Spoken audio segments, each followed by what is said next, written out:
Scoring a triple century is one of the rare feats of Test cricket. A hat-trick in cricket is more likely than a triple century. It is a height many have never scaled.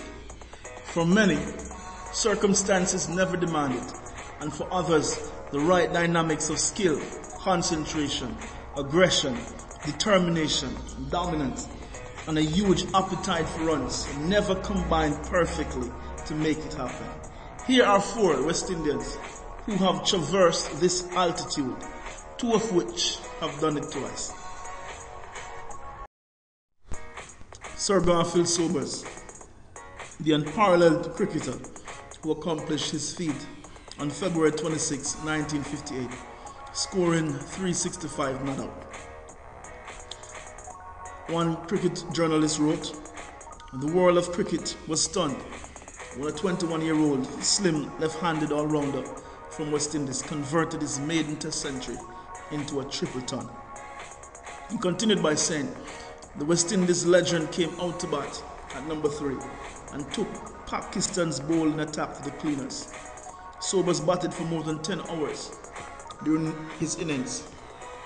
10 hours, 14 minutes to be precise, pouring misery upon Pakistan bowlers. The Pakistan side was on the field for 208.1 overs. Most of the bowlers got injured." Lawrence Rowe scored 302 on March 6, 1974. And Zahir Clark said of Rowe, "Many centuries have been scored before. A plethora of centuries after that test in Bridgetown, Barbados. However, none was aesthetically pleasing or riot-invoking as Lawrence Rowe 302.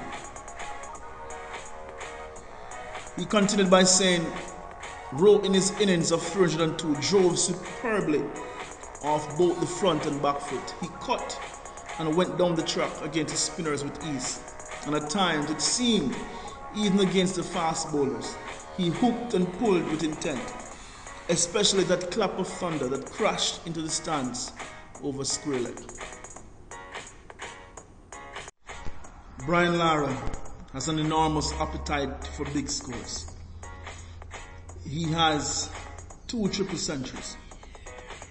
He scored the first one on April 16, 1994, 375. Describing the 375 in Antigua, Wisden declared, "There was simply the feeling that his inevitable date with destiny had arrived, rather more suddenly than expected." Another cricket writer declared, "Lara's innings had everything: exquisite drives on the off, elegant strokes through the on, effective pulls, powerful shots behind square, and most importantly, the sound defenses." Martin Johnson, describing the entire moment, wrote, "When Lara finally staggered out from beneath the vast rugby scrum of spectators, film crews and security police that had enveloped him almost before he had raised his bat in triumph, he went down on all fours and planted a kiss on the pitch. There was part emotion at the realization of what he had done, and part relief at the realization that he was still alive.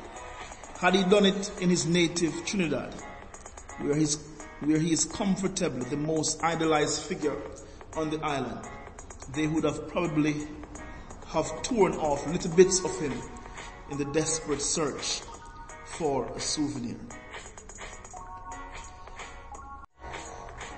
After losing his record of the highest individual score in Test cricket to Matthew Hayden, Lara was determined to reclaim it.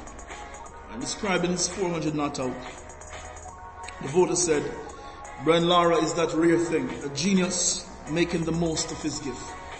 Technically, his innings were as close to perfection. The most flawless display of batting since Sunil Gavaskar, 221 at the Oval in 1979.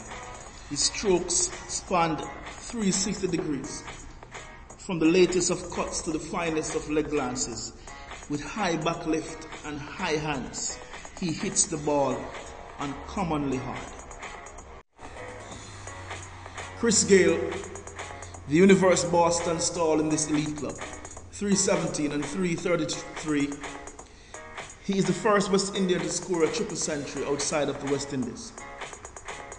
It was particularly special because he was terrorized by Shaminder Vas in a previous tour against Sri Lanka. Describing the innings, John Ashdown said it was an innings of typical aggression from the former captain, who was finally bowled in a knock that included 34 fours and 9 sixes.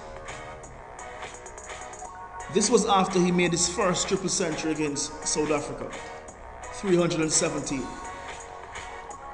And in describing this knock, a cricket writer wrote, when he mauled the South African pacers by scoring runs all around the park, the South African bowling lineup comprised of well-established bowlers such as Sean Pollock, Makaya Ntini, Jack Scalise, but Gayle was on an altogether different level as he scored 317 runs to register his first ever triple century.